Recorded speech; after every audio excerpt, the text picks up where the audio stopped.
তো গাইস আমি আছি এখন বর্তমান সময় 3 মাইলে এবং এখানে একটা বাসও থামতেছে না, কেন জানি না। আমরা হাত দেখাচ্ছি তাও থামতেছে না। তো তোমাদের বলে রাখি যে আমার আইডিটা যে হ্যাক হয়েছে, তো সেটা যে সাইবার ক্রাইমে যে আমরা আছে কমপ্লেন করতে যাব, কিন্তু একটা প্রবলেম হয়েছে কি যে সে আইডিটা যে আছে সে আইডিটার ফটোগুলো দিতে লাগবে।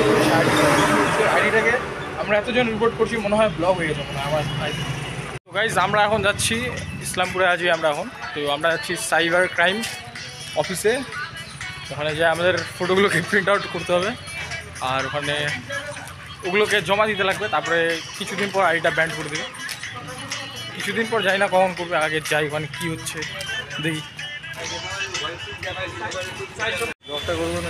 তো গাইজ আমরা যাচ্ছি এখন। আর আমরা কোনোদিনও যাইনি এই সাইবার ক্রাইম অফিসে, আজকে জীবনের প্রথমবার যাচ্ছি। তো তার জন্যই রাস্তা তো চিনি না, আসছিলাম গাইজ, আমরা এখন চলে যাচ্ছি। তো গাইজ এখানে কমপ্লেন করতে গেলাম, তো 18 বছর লাগে, নাহলে কমপ্লেন হবে না। এখন কী করা যায়, দেখি বাড়ি যায় ডিসিশন নিব। তারপরে আমাদের একটা রিলেশনশিপ ভাই ওইদিকেও কল করতেছে, কাকে বলতো এই মহান ব্যক্তিটাকে কল করতেছে।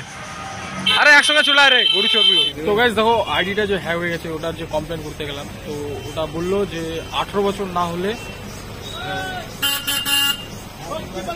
আমি রিপোর্ট করতে পারবো না। তো দেখা যাক, বাড়িতে যাই,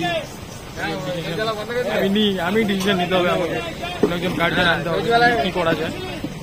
আর যেরকম আমি তো আইডিটাকে ওটাকে ব্যান্ড করবোই, কথা হলো।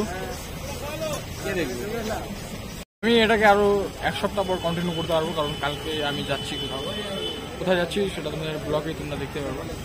ওই জন্য আমি সেখান থেকে ঘুরে আসি, তারপরে আমি এটাকে কন্টিনিউ করবো। এটাকে তো আইডিটাকে ব্যান করতে হবে, যেহেতু আমার ফেসটা ইউজ হচ্ছে।